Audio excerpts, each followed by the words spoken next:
So giving it's not a commandment, but it's just a proof of our love and devotion. Amen?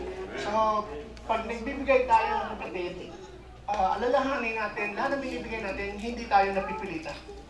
And all of us, we want to be blessed, right? We want to be blessed. Kaya ang iba sa atin, dumadala, Lord, bigyan mo ako ng bagong kotse, bigyan mo akong bagong bahay. Hindi ganyan ang sikreto. Ang sikreto nasa Matthew 6:33. Seek first the kingdom of God. Unahin mo muna yun. Yung how to pray, how to be a part of a body. Seek first and all these things shall be added to you. Diba? Kasi ito ang thinking ng tao, no? That God moves from material, into spiritual, bago ako maglingkod sa iyo. Hindi ganoon. Yung Matthew 6:33, ang ibig sabihin nun, God moves from spiritual to the essential. Ano yung essential? Hindi kanya bibigyan ng sobra-sobra. Kasi kakapahamak lang natin yun. To the essential, sang-ayon sa ating pangangailangan. Amen? At that, kung mapagkatiwalaan ka, madadagdagan pa yon. Look, if we want our blessing to be multiplied, the secret is in the Bible. When God multiplied the fish and the loaves of bread brought upon him, first of all, he looked up and he thanked God.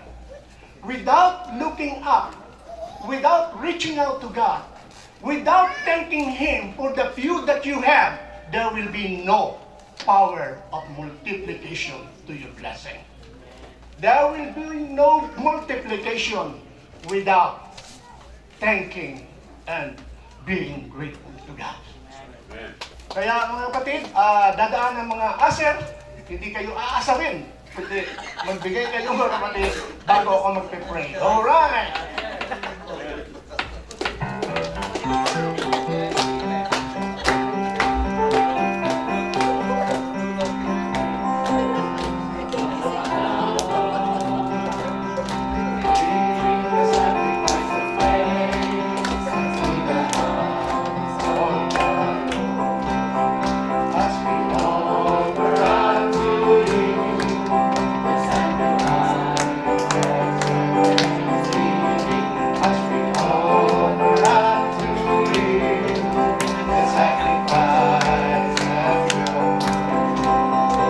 Let us all stand and let us thank God for what we have.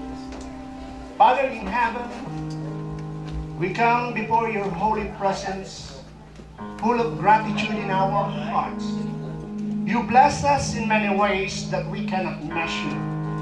And today we humble ourselves before you as we give our offering. Lord, this offering is a sign of our love and devotion to you. May you bless this offering, O Lord God, although it's only few. But we thank you, O Lord God, and we pray that through this offering, it will be multiplied according to the needs of the City of Grace Ministry. Father in heaven, I thank you, Lord, for the air that we breathe. Thank you, Lord, for our loved ones. Thank you, Lord, for everything that we do have. We are so grateful enough, oh God. Lord, may this offering, may this tithes and offering, may our giving, may our gift be pleasing in your sight. And it may bring glory to your holy name. In the name of Jesus Christ, I pray. Amen. And let them receive your blessing today. Amen.